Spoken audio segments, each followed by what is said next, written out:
Welcome to Ability Assistance. My name is Phyllis Jones. My name is Stacy Leibowitz. Fellow Commission member Jeff French. And we've got a couple students from Greater Lawrence Technical School. We are joined today, Director of Compliance and Integrity at Triangle, Paralyzed Veterans of America. Members of our emergency preparedness folks, class in Lawrence. Okay, that's okay. Yes. My math is a little bit like 2.5.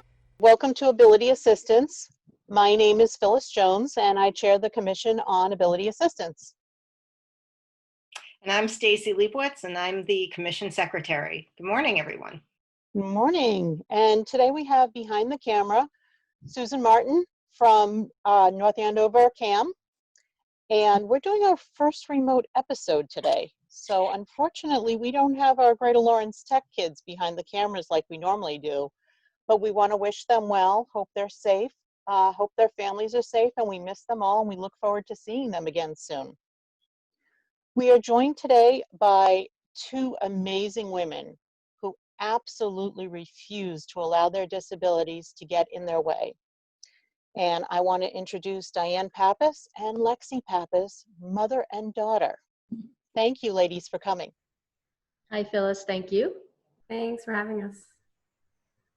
So what we want to start off with, and again, yes, to echo Phyllis, thank you both for being here and taking time out of your day to speak with us. We're going to talk to you today about a genetic condition that you both have called FSHD, muscular dystrophy. So Diane, I'm going to start with you and have you break down, what this means. What does the acronym mean and the overall condition? Okay, so FSHD stands for Fascioscapulohumeral Muscular Dystrophy. So it represents the three initial muscle groups that the disease affects. It's considered a rare disease, but over 1 million people worldwide do have it. Mm-hmm. It's typically genetic. And my grandfather had it, my father, my youngest daughter Lexi, and my brother. And my other daughter does not have it. Now, you say it's genetic, and you went through direct family members and indirect grandfathers. Excuse me, I believe are considered indirect family members that have all had it. Does it hit, for lack of a better term, does it hit everybody or affect everybody the same way? No. So there's a lot of variability within this disease. So some people will get it very early, and it can be almost debilitating where they are in a wheelchair and kind of really unable to move. Some people can go their whole life and not even know they have it. They might just have a few things. They might not be able to raise their hands over their head, but they never went to anybody to ask them why. So there are actually people out there who have been living with it for a long time and never knew they had it.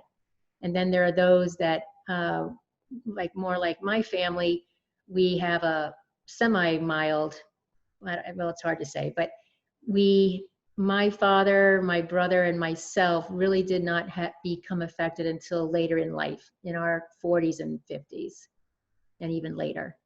So can you break down, sorry, Stacey. I was just gonna say, what does that look like? Break that down, because you're talking about fascio, scapulo, and I know I'm mispronouncing it, but all three of those areas, can you kind of break down what that looks like? Yep. And how that affects your family members? So the fascio muscles are the muscles in the face. Mm-hmm. And there's a lot of people that have this disease that cannot smile. Lexi and I, we can both smile. So and you have beautiful smiles, both of you. Thank you. But there are people that can't smile, and that makes it really hard for people to live with this and not be able to smile, because people think they're mad and they're angry all the time. Then the second set is the humeral, which is the muscles around the humerus bone. And those muscles enable you, especially the trapezius in the back, enable you to lift your arm up. I cannot lift, this is as high as I can lift my arms, because the muscles in the back have atrophied. Humeral, FSHD, scapula is the muscle in the back that allows the arm to go up. And the bicep muscle is also affected. And some people, they have sometimes no bicep muscles. Now, just to basically help people understand a little more, where this didn't truly affect you, you said in your 40s, correct? Okay. If you could give some sort of a background, what were you able to do when you were younger, and how did it kind of progress to the point of you realized something was going on? So in high school, again, this was mild, but I noticed that I wasn't able to hang my clothes up in my closet anymore, pretty much when I was a senior in high school. So it started with me on my shoulders and my arms. So that was that trapezius muscle in the back had atrophied. And for a long time, that's really all there was. Then when I became 30, after I already had my kids, I lost the ability to run. And then maybe in the 40s, I got a little harder to climb stairs and go up slopes. And now in my 50s, I cannot run. I have a very hard time walking. I cannot do stairs very easily. I cannot get out of a chair. If I fall on the ground, I will not be able to get back up without help.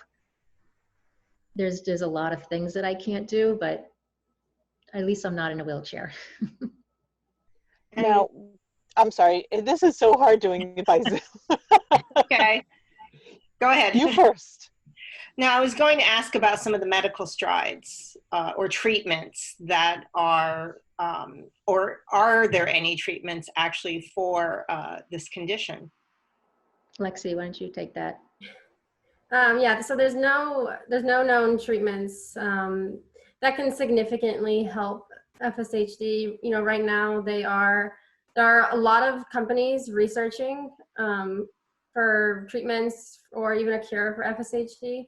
And one company in particular is actually in clinical trial for a treatment that could stop or slow progression of the disease, which would be really like life-changing for a lot of people. There's one kind of treatment that I got that's it's a surgery, and it helps the scapula muscles. So it's called scapular fusion or scapular fixation surgery.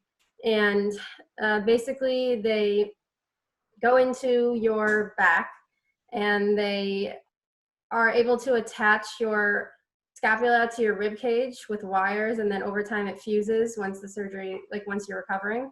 So then I'm now able to lift my arm all the way up for the most part, which most people with FSHD are not able to do, because my scapula bones are now, you know, they're attached. So they don't, instead of like when I try to lift, when someone without the surgery tries to lift their arms, the scapula bone sticks out and they're not able to because there's nothing holding it in. So mine's able to. Why did you choose to get the surgery? I chose to get the surgery because mostly it was like a self-confidence thing for me. My scapula bones always stuck out. Like I said, it's called scapula winging. And so, a person without FSHD, when they're just standing, their scapula bones don't stick out in the back. It's not noticeable, but for me it was. So I would, try to hide it, and I would wear shirts that would cover it, and it would just be something I'd always be thinking about. So I wanted to do something to help with that. And then also it helped me in the long run because now I can lift my arms, and by now I might not have been able to lift my arms because of the progression of the disease. So, now, will that last you lifelong, that surgery? Will you have to get it updated, for lack of a better term, or will it hold? hopefully I don't have to get it updated. It should hold. This is a surgery that is like, it used to be really risky and sketchy, and not my grandpa was researching it for years, trying to figure out if I should do it or not. Because I always wanted to, but he didn't think it was safe. But finally in 2015, he found a really good doctor that could do it. And the doctor said majority of his cases have all been very successful. Usually the only time it's not successful is if the person was maybe too weak when they got it, or it was much older person that got it. And he says for me it should be fine and hopefully lifelong. So Now, Lexi, sorry, I was going to ask, you've talked about the surgery. When were you originally diagnosed, and what has your journey with the condition been like? Yeah, so right now I'm 26. So obviously, like my mom said, FSHD is in our family. And actually with FSHD, It's not always genetic. It can be like sporadic. So someone can get it without any family member history of it. But in my case, it is in my family. So I knew my mom had it, and we started seeing symptoms at around when I was like 12 or so. I was doing gymnastics, and we could tell just by certain moves I couldn't do anymore. And that's when my scapular winging started, was about 12 or 13. Then I was about 14 when I couldn't run anymore. So it was, freshman year in high school. I quit a lot of the sports I was doing because I couldn't run anymore. So then it just, through college, I was getting harder to walk and to go upstairs. And now at 26, the stairs are very difficult. Obviously, I can't run. Walking has become much more difficult, walking long distances, and there's a lot of pain involved. But you did a video, which, with your permission, I hope we can post. Yeah. Thank you. It's a couple of years old, I understand, but this video showed you doing some amazing things in terms of lifting weights, doing bar exercises, things that lazy people like me can't do, that you were able to do in spite of what you're dealing with the FSHD. Yeah. And I always try to do as much as I can, because I want to combat the disability, and I want to, keep the muscles that I have. So I feel like, and I've heard and seen through research that working out does help. You shouldn't overwork, but working out does help. So I've tried, I've gone to physical therapists over the years. I go to the gym, and I really try to keep my muscles moving. But even since that video, so that was in 2016, I think.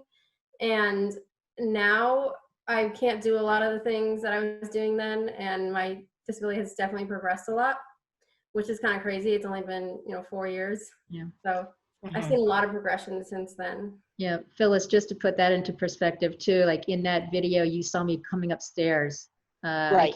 I can't do that anymore. And that You was only can't do that anymore. That was only 4 years ago. And so the progression takes place at its own time, at its own speed, individually for each person. Yeah, and I often hear people saying that they see times where it goes faster than others.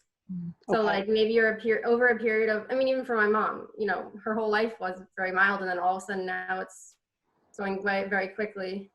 So I've heard many people say that it's like comes in spurts, kind of.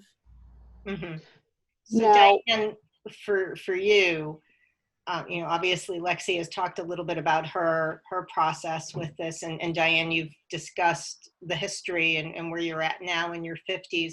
What are some of the accommodations that you need to be able to have a high quality of life with the condition progressing the way it has been? So basically I have to have handicap accessibility to everything. I was fortunate enough to be able to build a house that was designed for me to be handicapped accessible, and also thinking of Lexi so that she could always come visit. So we took a lot of care in making sure that we could get into the house. We have a ramp that's in the garage. There's wider doors so that if I ever do need a scooter type thing, that I can get into the doors. So the doorways are wider, the hallways are wider. My shower has there's no lip on it, so you can just roll in. It's a barrier-free shower. So things like that. And then I need a handicap placard for my car. I need to park in the handicap parking places because it's just too hard to walk. I actually can't even step up onto a curb. Like if you park on the street and there's no handicap, there's no sidewalk with the slope or whatever, I cannot step up onto a curb. So I have to either make sure my car is close enough so I can push off my car, or sometimes I'll find a tree I can hold on to and pull up, or the other thing I can hold on to is a parking meter to help just pull myself up onto the curb. So can you use a cane at all? Would a cane be helpful? No, cane doesn't help because I need to pull up. It's the legs. So as we said, it starts out in the face, the arms, but what it does really is affect every muscle pretty much as it progresses. So it then takes over the core muscles, your abdominals, and later your legs. So that's why walking and it's pushing. So picture going up a stair, you have to push those Yeah. muscles in the back. I can't do that. So a cane isn't going to help me because I need something to pull up on. So the only really mobility assistance that you can get if you can't get your body to function the way you want it to would be the equivalent of a scooter or a wheelchair. Mm-hmm. Yep, and I refuse to go in a wheelchair, so. Hey, you know, you own your own business, right? Mm-hmm. You do plenty of networking. That's how you and I met, was through professional networking. And, you know, you're owning your life. So that's what makes it matter, not what you refuse to do, but what you are doing because you want to live as productive of a life as possible. Yep, I mean, all you can do is just keep going, like Lexi said. But, you know, we can't stop the progression of this. So at some point, it's, you know, reality is the point I may not be able to walk anymore. So just try to, I don't go there. I think about what I can do today. Well, looking back at your family and what your family is able to accomplish over their career, I mean, your father was an anesthesiologist. Mhm. You know, whether or not he retired early, he still worked well into his 60s, right? Yep. Well, you know, 2 generations ago, working into your 60s is pretty much what everybody did. Yep. You know, and he was able to work as an anesthesiologist, which is not an easy thing to do. He still had to go through med school and maintain his training. What did your grandfather do for a living? He was a minister. Mhm. Okay, so he was able to participate and work effectively and be a part of society without any issues. Your brother? My brother is also self-employed, so we kind of picked our right fields. My brother is a producer, so he was able to work in the studios in New York City, and he was at that. Still, he was not affected. It's only just recently. He's 60. What is he? 63, and he's just now becoming more affected. So he's able to stay at home and work from home.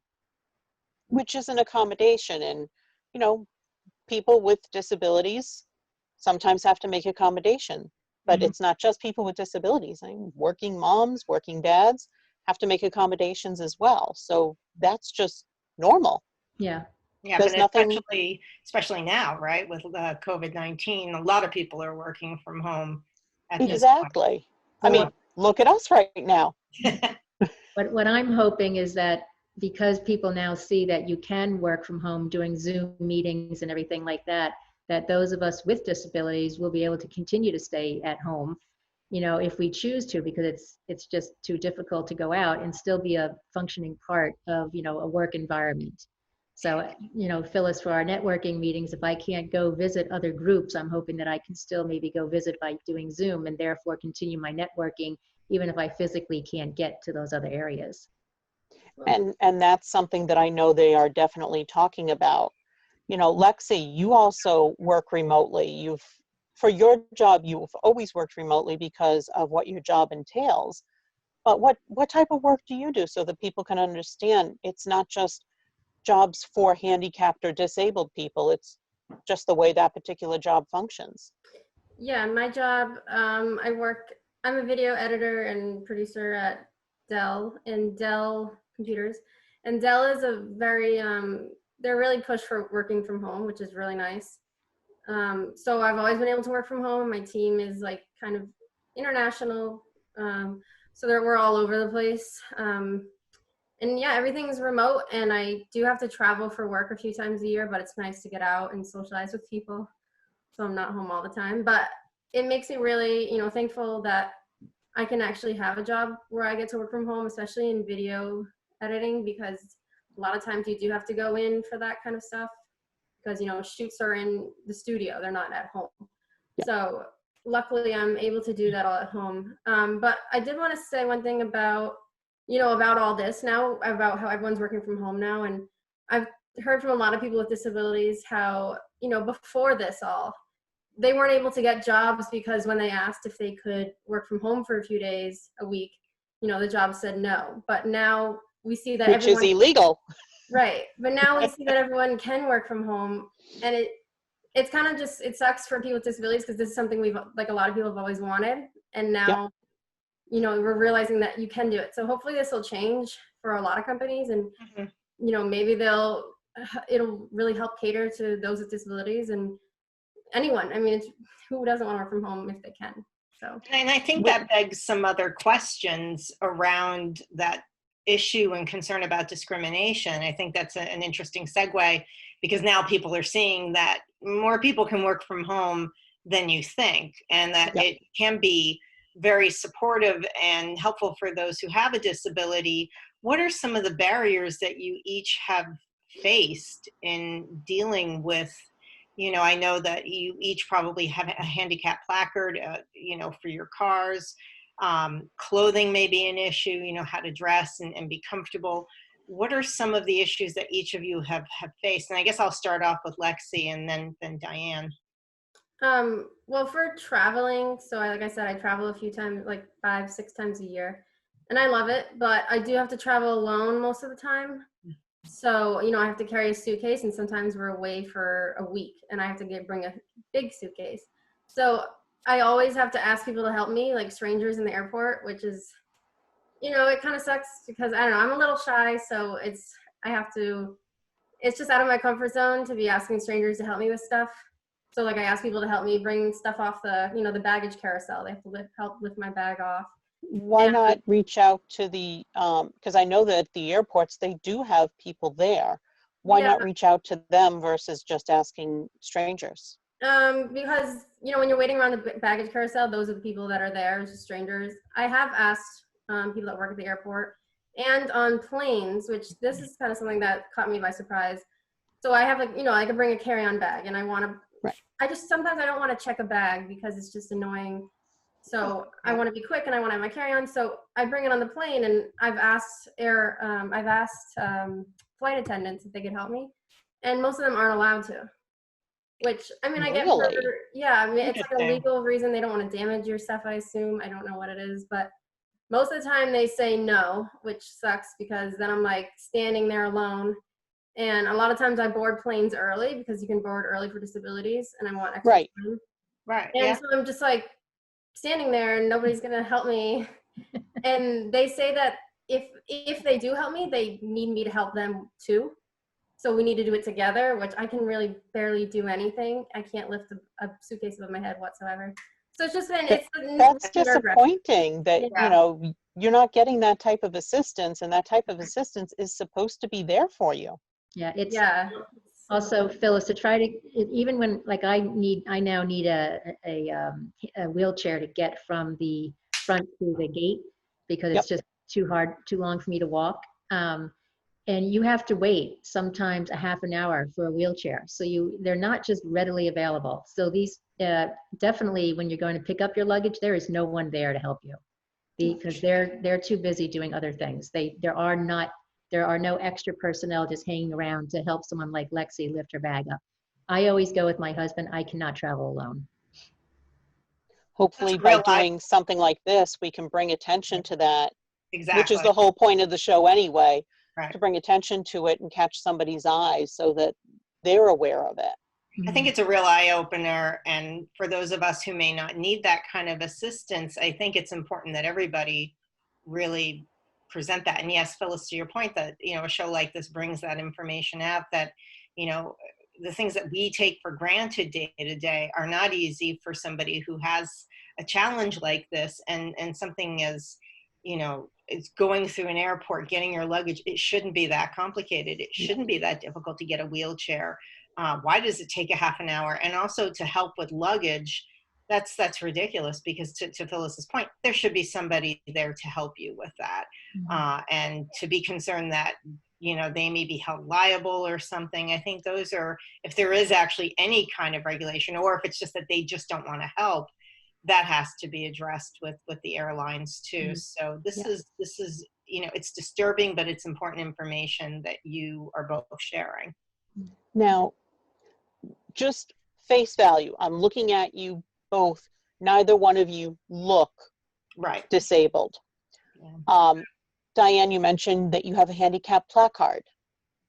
because you don't look disabled until you actually step out of the car and are trying to move around. Have either one of you dealt with any other disability types of discrimination along Yes, those lines? definitely with the handicap parking. I'll pull into a spot and I make sure that I have my tag on when you pull in, because you're not supposed to drive with the tag on your car. You're only supposed to put it on when you actually get into a parking spot. Yeah, it's considered like a Yeah, distraction. exactly. So I make sure that if I see a handicap spot, I put my thing on and I drive in, but I still get, if someone's there looking, and usually they are, I usually get pretty nasty looks because they look at me and think, you're not handicapped. And, it's like, because I'm not old and I'm not in a Yeah. wheelchair van or whatever, so they don't think I'm handicapped. I've had people say things to me when I get out of the car. Well, you don't look handicapped. And I'm like, well, I have muscular dystrophy. And if you watch me walk, you'll see. So people do confront me. They say things. There's a privacy little thing that you can slide over your handicap tag to protect your identity so that Yep. somebody can't target you out of a parking lot and say, oh, this is that handicapped person, let's go get her. But I've taken that privacy thing off so that people can see it's really me, because I could be borrowing my grandmother's tag or something. So I feel that I have to take that off so people know that this is my tag and not my grandmother's or something. And I've gone so far as people are staring at me when I pull in, I take the tag off my car and I shine it. I put it right in their face. This is Good me. for you. Good for you. But the fact that you even have to go through taking the privacy guard off because people stare at you or give you nasty looks. Yeah, it gives me a lot of anxiety. Understandable. Yeah. Have you, either one of you, had to make any sort of accommodations for clothing or how you dress or anything along that lines? Yeah, I mean, for me, and my mom goes through the same things. I've had lots of time. So my back is very arched because I have very weak abdomen muscles, so it can't hold my back. It can't hold my back in or my muscles in. So my back is very arched. So to a lot of people, I look pregnant. So I have people often asking me if I'm pregnant, which is rude in the first place to ask. But I have changed the way I dress because of that. Like I'll wear a certain shirt that maybe won't stick to my stomach because otherwise I'll look pregnant. Or everything. I don't wear tight clothes because it highlights the arch in my back. But sometimes, even recently I've thought maybe I should start wearing tighter clothes around my stomach so then people will realize I'm not actually pregnant. It's just the arch in my back. So it's a lot of thinking, and I think for both my mom and I, it's a lot of thought that goes into exactly what we wear. And now when I shop, I have a completely different mindset about what I'm buying, and how it's going to look at me. I know certain shirts, I'm like, no, that's not going to look good, or no, that will look good.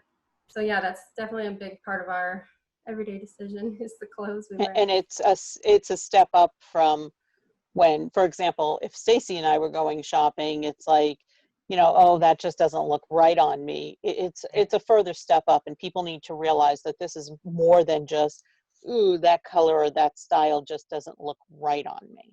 Yeah. I want to take it back again to Lexi, because you did, where you are younger, and the things that you were doing beforehand, gymnastics and running, you are younger. How is it affecting your self-esteem right now to not be able to do those things when you're in your 20s versus when you're in your 40s? Yeah, that's something I think about a lot. Obviously, I'm happy with my life and there's a lot of great things, but I do miss, going for a run, and I see all my friends, not all my friends, but a lot of my friends are on intramural company sports teams. And it sounds so maybe stupid to someone else, but for me, I'm like, oh, I just wish I could play on that company softball team. For me, that's really important, but just because I'm not able to doesn't mean I'm not happy with that. That's fine. I've accepted it all. But, it's definitely made my changed my confidence level a lot, just because, you know, people asking me if I'm pregnant or asking me why I walk like that, or, you know, not being able to participate in a lot of things that other people are doing. But, you know, I've learned to like make it work and work around it. And it's caused me to, you know, since I can't do sports or, you know, do that kind of active things, I have done other things. Like I've spoken at, you know, conferences, or I spoke at, you know, meetings with the FDA about FSHD and how it's affected me. So it's made me share my story more, because I wanted to do something. And that's what I decided to do, was like speak out and hopefully change some minds. And Oh, you sorry. have at least a couple, Diane, if I can go back to you for a second. Now, Lexi's talked about how it's affected her as a younger woman, as an not as younger woman. Thank you. You're welcome. You know, I understand it's all personal preference for everybody, but what if you don't know me? I see that you're struggling out and about, and I were to come up to you and say, hey, can I give you a hand? You know, I understand it's all personal preference, but, you know, is that considered to be too forward for most people with FSHD? Or are you something thankful about that? Can you, you know, so that people understand on both sides of the equation? Well, I'm not afraid to ask for help, like in a grocery store, for example. I cannot bend down to get something on a lower shelf. Mm-hmm. So I really can only do stuff right in my immediate area and a little further down, but I cannot bend over. So I have to ask people to help get, you know, something down on the lower shelves. So I do that. If I drop something, I can't pick it up. So sometimes someone will come over and say, oh, I'll get that for you. You know, so that's great. That's fine. It's hard, like Lexi said, to ask a complete stranger to help in other ways. Like if I'm out in a restaurant, that's why networking is hard going out, because I can't get out of a chair. So it's really hard to ask a stranger you've just met through networking, hey, can you put your arms underneath me and lift me up? Because that's just, you know, that's really awkward. So, you know, those kinds of things are a little more difficult to deal with. And my self-confidence is, I don't have a whole lot. I used to be a lot more confident, but I've had to really adjust things. Like I can't even wear high heels anymore, or even a little bit of a heel. And I know that's not a big deal for a lot of people, because they don't anyway, but I'm 5'4". I'd like to be a little taller. So I used to wear an inch and a half heel. Can't do that anymore. So it makes me feel less. I don't know why, just because I'm shorter, and I just feel like I want to be taller, especially out in business. I know, Lexi, you're laughing at me, but out in business settings, that's how I feel. Hey, And I can back mom up with that, even though I'm like 5'8.5", 5'9". You know, the business world is still very masculine driven without becoming a bashing situation. And women have, at least for our generation and older, you know, we've been taught that we need to be at a certain height. So, you know, it's not even a vanity issue. It's just a living in reality issue for the way we were raised. Yeah, I mean, I'm 5'4", so I'm the same height as you, so I get that. yeah, no, And, so that's been like almost one of the hardest things to deal with, is that I can't wear any kind of a heel anymore, because I can't walk in them. So that's been difficult. I feel like I'm not as professional. So that has really hurt my self-esteem in that area. You know, and then having to rely on someone, like I would just, when I see people walk into a restaurant, I just want to walk into the restaurant like that, but I Yeah. can't. So I don't feel like, it's just, I wish I could. And I just, I don't feel as strong, and, you know, I don't know. It's hard to explain, but when you used to be able to do something and you can't do it anymore, that's really hard. You know, just watching people take walks now because they're outside doing things, like, oh, I wish I could go walk my dog, but I can't. So it's really hard. Now, a lot of people, you know, we're dealing with a lot of self-isolation, and it's becoming depressive for the average person who's now working from home because of the reality we're living in right now. But both of you work from home more often than not. And, you know, for people who are working from home more often than not because of either the disability or as accommodation or what have you, you know, how do you deal with what could be, you know, some sort of isolation, depression issues, or do you not have those issues, either one of you? I mean, we definitely have those. I know my mom and I have talked recently about it. It's definitely hard. I mean, it's all been hard for all of us. But you know, one thing that has definitely been an issue for me, at least, is I always used to go to the gym, you know, multiple times a week, and now I can't do that. And that's how I kept my muscles a little stronger. So I'm worried that it's, you know, really going to weaken my muscles. You know, I'm trying to do things at home, but it's just difficult.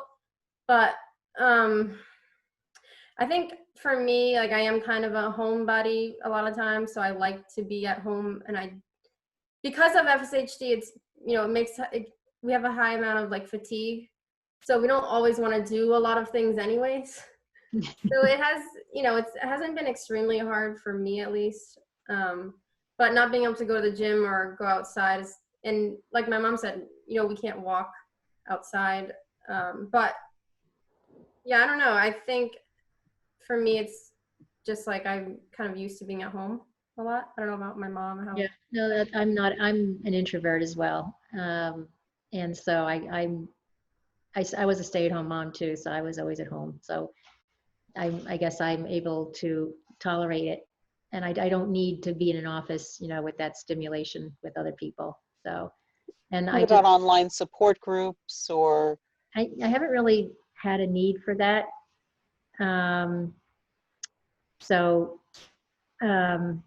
Sorry, I'm just distracted by something. I just don't think about it. I just try to always think positive and not think about what if. One question I want to kind of ask, because Lexi, you had alluded to the work that you have been doing, like speaking at conferences and, you know, trying to further the cause around, I would hope, research and coming up with a solution. I guess it's kind of a two-part question. First is the fundraising efforts. What is happening? Are there organizations that are focusing on finding treatment and a cure? And what does that look like? I guess the second part is, you know, what are some of the things that may be on the horizon that are being developed? Yeah, so the FSHD Society is like the biggest nonprofit that's working to help find a cure and treatment. So when I do fundraisers and stuff, I, you know, donate all the money to FSHD Society, and they're extremely helpful too. It's such an amazing community I've found with people with FSHD. The FSHD community is so like welcoming, and they get people involved. And we do this fundraiser now. It's the Walk and Roll, and it's a national, I don't know if it's international yet. I think it's just national right now. But locations all over the country, we do these huge fundraisers. It's a walk. Now they're actually all virtual, so because of everything. But we're trying to virtually fundraise for that. But yeah, I mean, there's been so many companies. There was a clinical trial, like, was it 2 years ago? It didn't end up working exactly like I wanted it to. But, you know, there's like multiple clinical trials happening right now. So there's a lot of research going on, and it's amazing because they had just, back in, I think it was like 10 years ago or so, had just found the actual cause of FSHD. It's from DUX4, which is like a gene that is turned on for us. It's turned off for most people. They had just found out what caused FSHD only recently. So now all this research is coming out, and it's been faster than ever. You know, I remember when I was first diagnosed, there wasn't really much going on. I didn't hear about it. And now all the time I see like new articles about it, and there's multiple companies researching about it. You know, compared to something like cancer, is obviously not being researched as much as that, but for how small of a disability it is, there's a lot going on, which is amazing, and it's made me really hopeful. And they do have a plan by 2025. They believe they will have a cure, or probably more significantly, a treatment. Now, you say that it's a genetic, it's a gene that's turned on and off. When is that gene turned on? Because obviously if the gene is turned on and off, there's got to be a time when it turns off versus stays on. Could you speak more to that? My mom probably should explain that better than I do. So the DUX4 is a protein on the gene, and we all have it in the embryo. So it is necessary for certain things in the embryonic stage.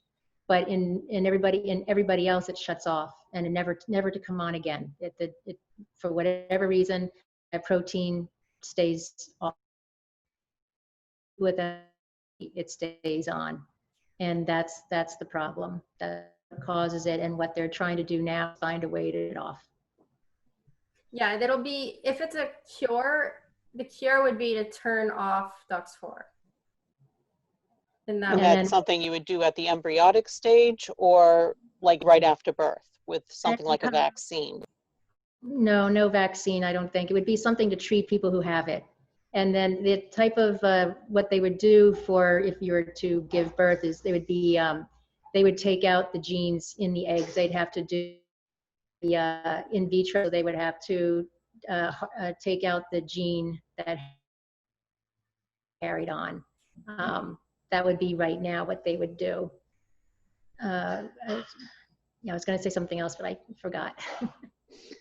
No worries, no worries. You're not a doctor, you're a businesswoman. And then the other thing I wanted to discuss is just how do you go about your daily lives? I mean, you're able to still live as functioning members of society. yeah, I mean, I think we all, everybody has to make accommodations for something in their lives. Right. And I think we just are often, making accommodations all day. So, every little thing from getting out of bed is different, and, brushing your teeth. Even though I have the surgery that holds my arms up, I still need to like hold my arm to do certain things. So like I hold it with one arm. It's just like very little accommodations that we do throughout the day. But they're there. Yeah, I think it's just, like I said, a lot of people have to make accommodations. So I think we all just try to go about our normal life. And we've gotten so used to it now that those accommodations just come naturally to us anyways. And the other thing is a lot of people feel like they can visualize it more when it's more personable, or you can sit back and say, oh, that person. Do you know of any famous people who have either lived with this or who are very involved because perhaps maybe it has affected their family and they can say, oh, so now I know somebody who's living with this or who's involved regarding this? Yeah, when I first was diagnosed, I didn't really see anyone talk about it. Like I said, no famous people, whatever. Recently, though, I've seen a lot of famous people get involved. There was someone from Glee, Max Adler, who he's pretty involved. He even retweeted like my documentary when I posted it and tagged him. So, and then, I've seen some actors, and there's an actor from Schitt's Creek. His aunt has it. So David in Schitt's Creek, his aunt has it. And he did this whole fundraiser that raised millions of dollars for the FSHD Society and research. So there's also, a little smaller celebrities, like there's an NBA announcer, Chris Carino, who has his own foundation. There's lots of little like FSHD celebrities that I've met along the way, and maybe they're not famous, but they've done amazing things.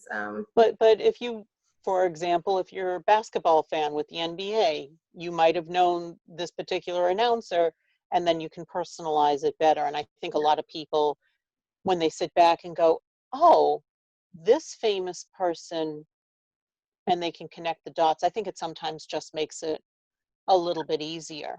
Yeah, and I think maybe it's helped get more, fundraising in the past 10 years, is more celebrities talking about it.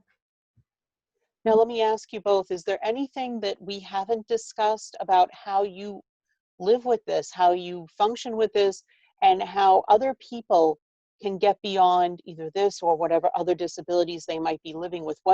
What sort of advice would you give people to be able to feel positive about who and what they are in their own skin and give them the confidence that they need to move forward? Mom, do you want to go or do you want me to go? You can go. So one thing I always tell people, because of my documentary, I've had a lot of people reach out to me afterwards, coming to me asking for advice, like, how did you become positive about this? Like lots of things. So a lot of times the thing I've told them and the thing that's helped me is, you know, when you're diagnosed with something, it's scary and you don't know much about it. You might not know anyone else who has it. And a lot of people might not even know what you have. So I found the way that has helped me cope the most is spreading awareness. You know, before I started doing that, I was, you know, it was a little scary. It was sad knowing that I had this and whatever. But after I started spreading awareness and getting noticed and raising money and hosting events, it's been amazing, and it's helped me so much because I feel like I'm making an impact. And I think we all want to feel like we're making an impact. So I think that has been the thing that's helped me, and I feel like it could help, hopefully it could help anyone, and, you know, just being able to realize that you're doing something bigger than yourself. And knowing that you've raised awareness to help maybe one person is paying it forward, for lack of a better term. Mm-hmm. What about you, Diane? I just want to be here to support Lexi. So because I know how hard it is going through that, you know, going through this without someone to lean on or to bounce things off of.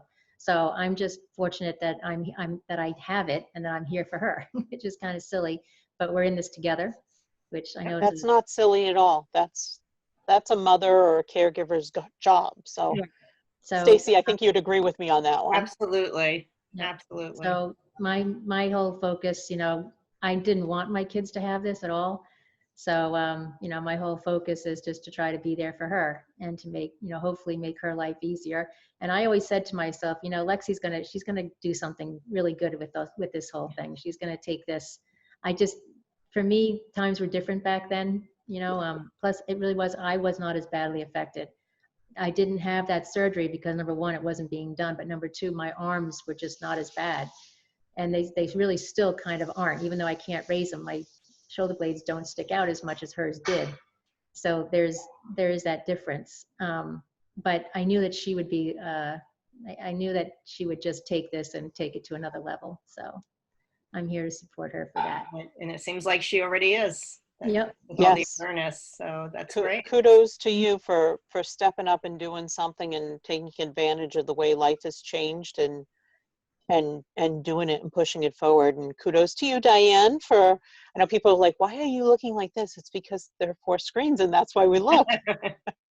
But no, kudos to you, Diane, because it takes a lot of strength to be able to step outside of your comfort zone. And I know that you've done that for us today, and I really appreciate, I know both Stacey and I appreciate your willingness to do that and to come out and to just be a part of this program and why we do what we do to just bring awareness. And that's exactly what Lexi is trying to do as well, is to just bring awareness and help people understand, oh, that's out there, or gee, I never realized that, or hey, I have this too, and people are able to, you know, I'm not the only one. Yeah. Well, also the other thing is, like, if you see someone walking down the street who's walking funny, you know, like, try not to say something, you know, under your breath, or try not to think, oh, what's wrong with that person? You know, we all have issues, and we, you know, just try to be more accepting of someone who looks different than you. Agreed. And I think that that's a life lesson for anything or anyone personally. Absolutely. Everybody has their own story, and I think as a society we need to be less judgmental because we don't know what someone's story is. So I think what you both have presented today has been very enlightening and meaningful, and you know, we thank both of you for again taking the time out of your day to speak with us and to share your stories with us and with everybody that gets to watch this. Yeah. So Well, thank you. Thank you for having It's me. very humbling to know that you're willing Yeah. to step outside and do that. No, I'm thank you so much for giving us the opportunity. So it goes both ways. You're welcome. You're welcome. Well, Diane and Lexi, I really would like to thank you both again very much for coming on the show, you know, and just stepping outside that comfort zone and saying, hey, this is me, this is who I am, and this is what's stopping me, what's trying to get in my way, but this is what I'm doing to keep it from beating me, that I can still function, and you don't have to have any preconceived notions as to what I can or cannot do, because here it is, I'm doing this. To our North Andover community, we look forward to coming maybe back and bringing you some additional episodes this way. I think this is a lot of fun. What do you think, Stacy? I think this is great. I'm glad that we can do this. I miss seeing people face to face. However, at least being able to have this platform is huge. And also Susan Martin, who's producing this in the backdrop, Yes. thank you so much for taking time to organize this. I think this is an exciting way, at least for now, to be able to continue programming and providing much needed and important information for our community at large. So thank you. And again, usually we do in a studio have a bunch of kids from the graphics communication shop at Greater Lawrence Tech, and to all of them and their families, we miss you, we love you, we look forward to being able to bring you back in the studio again. But until then, stay safe, and hopefully see you soon again on Ability Assistance. Take care, everyone. Stay safe.